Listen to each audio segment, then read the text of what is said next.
কে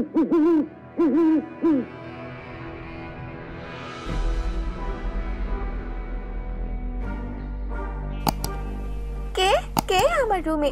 আরে দাসী, তুমি আমার রুমে কি করছো? তোমার হাতে ওসব কি? আসলে রাজকুমারী, আমি আপনার গহনা নিতে এসেছি। রানীমা আমাকে বলছিলেন তো আপনার গহনাগুলো যেন আমি তার কাছে দেই, এই জন্যই এসেছিলাম আর কি। আপনি ঘুমিয়ে পড়েছিলেন, তাই আর আপনাকে আমি ডাকিনি। আচ্ছা ঠিক আছে, কোনো ব্যাপার নয়। তুমি কি সবগুলো গহনা নিয়েছো নাকি কিছু গহনা রেখে দিয়েছো? সবগুলো গহনা নিতে পারিনি রাজকুমারী, আরো কিছু আলমারির মধ্যে রাখা আছে। তাহলে ওগুলো গহনাও নিয়ে যাও, আমার মাতাকে দিয়ে দাও, আর তারপর আমার জন্য খাবার নিয়ে এসো।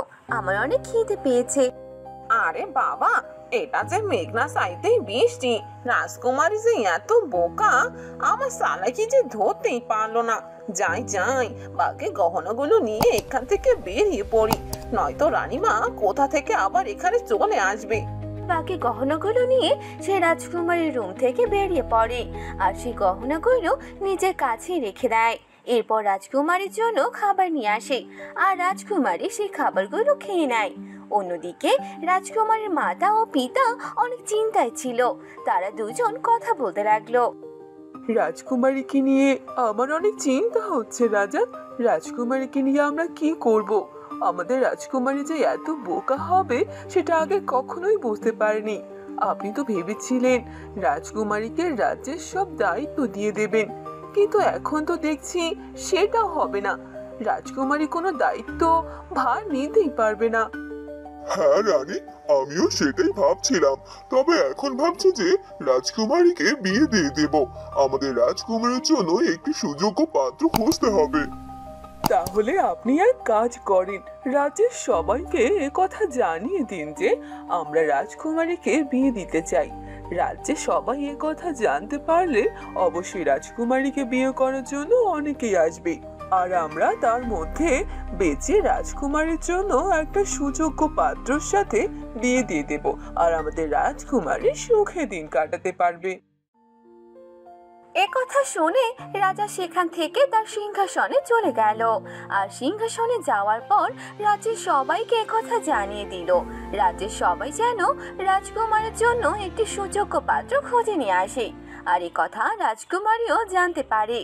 কিন্তু রাজকুমারী এখন বিয়ে করার জন্য রাজি ছিল না, যার জন্য রাজকুমারী তার মাতার কাছে গিয়ে বলল, মাতা, এইসব কি শুনছি আমি? আপনারা কিনা আমাকে এখনই বিয়ে দিতে চান। আমি এখনই বিয়ে করতে পারবো না মাতা। আমি আরো বড় হতে চাই, আপনাদের সাথে এই রাজ্যে থাকতে চাই। তুমি বড় হয়ে গেছো রাজকুমারী, আর এখন তোমার বিয়ে করার বয়সও হয়ে গেছে। তাই আমরা সিদ্ধান্ত নিয়েছি আমরা তোমাকে বিয়ে দিয়ে দেব। তোমাকে বিয়ে দেওয়ার কারণ হচ্ছে তুমি অনেক বোকা, আর যার জন্য রাজ্যে থাকাটা তোমার একদম ঠিক হবে না। রাজ্যে কখন কি হচ্ছে না হচ্ছে তুমি সেটা কিছুই বুঝতে পারছো না, তাই আমরা ঠিক করেছি তোমাকে এবার বিয়ে দিয়ে দেব। রাজকুমারী তার মাতার কথা শুনে ভীষণ দুঃখ পেল আর কান্না করতে লাগলো। রাজকুমারী ঠিক করলো সে আর রাজ্যে থাকবে না, রাজ্য থেকে বেরিয়ে যাবে। যেই ভাবা সেই কাজ। রাতের বেলা রাজকুমারী তার রুম থেকে বেরিয়ে পড়লো, আর তাকে বেরিয়ে যেতে দেখে দাসী বলতে লাগলো, আরে আরে, এই বোকা রাজকুমারীটা এত রাতে কোথায় যাচ্ছে? রাজকুমারী দেখছি রাজ্যের বাইরে চলে যাচ্ছে। রাজকুমারী আবার রাজ্য থেকে চলে যাচ্ছে না তো? রাজকুমারী থাকলে তো আমারই অনেক লাভ হয়। এই বোকা রাজকুমারী থাকলে আমি সব কিছুই করতে পারি, আর রাজকুমারী যদি না থাকে তাহলে তো আমারই বিপদ হয়ে যাবে। না না না, রাজকুমারীকে যে আটকাতেই হবে।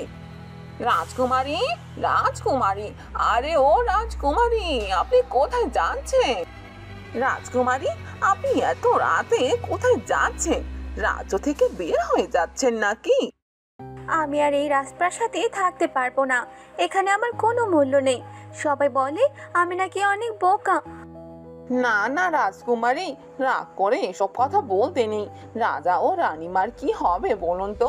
তারা হয়তো রাগ করে আপনাকে এসব কিছু বলেছে। আপনি রাজ্য থেকে চলে যাবেন না। রাজ্য থেকে চলে গেলে আমারও অনেক খারাপ লাগবে। আপনি রাজ্যটি থেকে যান রাজকুমারী। না না দাসী, আমি আর কারো কোনো কথা শুনতে পারবো না। আমাকে যে এবার যেতেই হবে। ভালো থেকো তোমরা। এ কথা বলে রাজকুমারী রাজ্য থেকে বেরিয়ে পড়ে। আর যেতে যেতে রাজকুমারী একটি ঘন জঙ্গলের কাছে পৌঁছে যায়। আর সেখানে একটি গাছের নিচে ঘুমিয়ে পড়ে। পরদিন সকালবেলা রাজা আর রানী রাজকুমারীর রুমে প্রবেশ করে, কিন্তু তারা রাজকুমারীকে কোথাও খুঁজে পায় না। তখন তারা অনেক চিন্তা করতে থাকে। তখনই সেখানে দাসী এসে তাদের সব ঘটনা বলে দেয় যে রাজকুমারী রাজ্য থেকে বের হয়ে গেছে। তখন রানী বলে ওঠে, এবার কি হবে রাজা?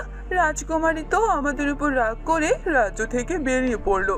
আপনি যে করে হোক রাজকুমারীকে খুঁজে নিয়ে আসুন। আমি আর রাজকুমারীকে খুঁজে আনতে পারবো না। যে চলে গেছে সে একাই ফিরে আসবে। আমি আর তাকে খুঁজে আনতে পারবো না। আমার অনুমতি ছাড়া রাজকুমারী রাজ্য থেকে বের হয়ে গেছে। আমি আর তাকে রাজ্যে ফিরে নিয়ে আসতে পারবো না। এটাই হলো আমার শেষ কথা। অন্যদিকে রাজকুমারী যে গাছের নিচে ঘুমিয়ে পড়েছিল, সে গাছে একটি পরী বাস করত। পরীটি ছিল অনেক রাগী।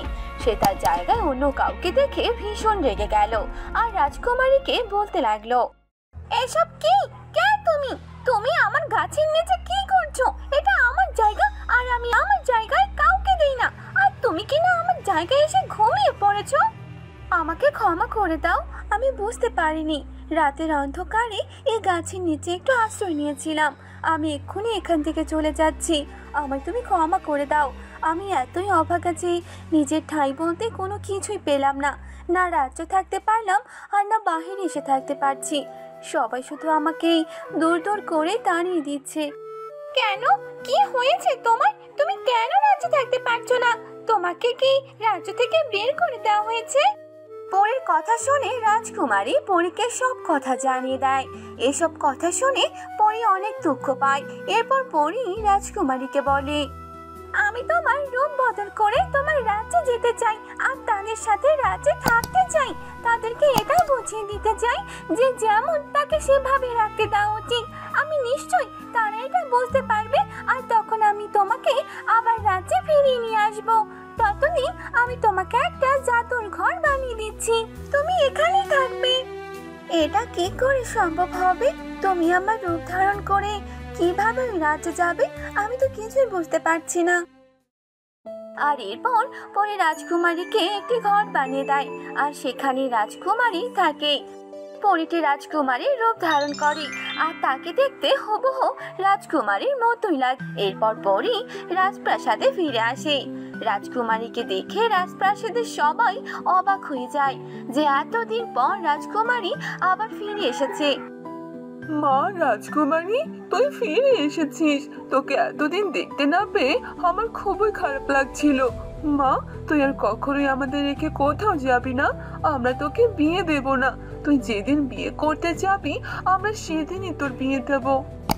কথা বলে রাজকুমারী তার রুমে চলে গেল আর সবাই রাজকুমারীর কথা বলার ধরন দেখে অবাক হয়ে গেল। এ দাসী রাজকুমারীর রুমে খাবার নিয়ে গেল আর রাজকুমারীও সবগুলো খাবার খেয়ে ফেললো। এভাবে কিছুদিন যাওয়ার পর রাজকুমারী তার পিতাকে বলতে লাগলো, পিতা, আপনি এত বছর এই রাজ্যের দায়িত্ব নিয়েছেন। এবার মনে হয় এই রাজ্যের দায়িত্বটা আমার নেওয়া উচিত। আপনি এবার এই দায়িত্ব থেকে অবসর গ্রহণ করতে পারেন। আজকের পর থেকে আমি আপনার রাজ্যের দায়িত্ব গ্রহণ করছি। আপনাকে আর কোনো কষ্ট করতে হবে না। এসব তুমি কি বলছো রাজকুমারী? এটা কি করে সম্ভব হতে পারে? তুমি কি করে রাজ্যের দায়িত্ব নিতে পারো? না না পিতা, আপনার হয়তো কোথাও ভুল হচ্ছে। আমি এখন আর বোকা নই, আমি অনেক চালাক হয়ে গেছি। আর আপনি একবার আমাকে রাজ্যের দায়িত্বটা দিয়ে দেখুন, আমি অনেক ভালোভাবে দায়িত্বটা নিতে পারবো। আপনি আমার প্রতি ভরসা রাখতে পারেন। রাজা রাজকুমারীর কথায় রাজি হয়ে গেল আর রাজকুমারী রাজ্যের সব দায়িত্ব পালন করতে লাগলো। এভাবে কেটে গেল বেশ কয়েকদিন। রাজকুমারী খুব ভালোভাবে রাজ্যের দায়িত্বটা পালন করতে লাগলো। কিন্তু একদিন রাজা রানীকে বলল, আমি কিছুই বুঝতে পারছি না রানী, রাজকুমারী হঠাৎ করে এত পাল্টে গেল কি করে? রাজকুমারী তো অনেক বোকা ছিল, কোনো কিছু করতে পারতো না। তাকে যা বোঝানো হতো সে তাই বুঝতো, যা বলা হতো সেটাই করতো। আর আজকে কিনা রাজকুমারী একটি রাজ্যের দায়িত্ব পালন করছে, এটা যে আসলে অবিশ্বাস্য ব্যাপার। রাজকুমারী রাজ্য থেকে বেরিয়ে যাওয়ার পরপরই এরকম পাল্টে গেছে। এটা যে আসলে আমাদের রাজকুমারী নাকি অন্য কেউ? এসব আপনি কি বলছেন রাজা? অন্য কেউ হতে যাবে কেন? দেখতেই তো পারছেন ও আমাদের রাজকুমারী, একই চেহারা, সবকিছুই একই রকম। তাহলে রাজকুমারী পাল্টে যাবে কি করে? আপনি যত সব উল্টা পাল্টা কথা বলছেন। আমার কেন জানি সবকিছু এলোমেলো লাগছে, কেমন যেন সন্দেহজনক মনে হচ্ছে। এত তাড়াতাড়ি কেউ এভাবে পাল্টে যেতে পারে না। এভাবে তারা দুজন কথা বলতে লাগলো আর রাজকুমারী রাজ্যের সবকিছু একাই করতে লাগলো। সে রাজা আর রানীকে কোনো কাজই করতে দিত না আর রাজ্যের সবকিছু নিজের নামে করতে লাগলো। একদিন রাজকুমারী তার পিতা ও মাতার কাছে একটি কাগজের দলিল নিয়ে গেল। পিতা, মাতা, আপনারা এই কাগজে একটি স্বাক্ষর দিয়ে দিন। স্বাক্ষর? কিসের স্বাক্ষর? আর এই কাগজে কি লেখা আছে শুনি?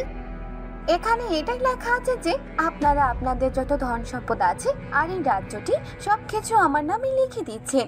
আজকের পর থেকে এসব কিছুর দায়িত্ব আমার, আর এই সবকিছু আমার নামে লেখা থাকবে। আপনারা আর কখনোই এগুলো ভোগ করতে পারবেন না। এসব কি হচ্ছে রাজকুমারী? তুমি আমাদের রাজ্য থেকে বের করে দিতে চাও নাকি? হ্যাঁ, আমাদের সবকিছু তুমি নিজের নামে কেন করতে চাইছো? আমি আপনাদের একটি মাত্র রাজকুমারী, তাই আপনাদের উচিত আমাকে সবকিছু দিয়ে দেওয়া, আর তাই আপনারা এখানেই স্বাক্ষর করে দেন। না না, এটা কখনোই সম্ভব নয়, এটা আমরা করতে পারবো না। আমরা যতদিন বেঁচে আছি এসব কিছু আমাদের নামে লেখা থাকবে। এরপর এসব কিছু আমরা তোমার নামে লিখে দিয়ে যাব। আমার কেন জানি মনে হচ্ছে তুমি আমাদের রাজকুমারী নাও।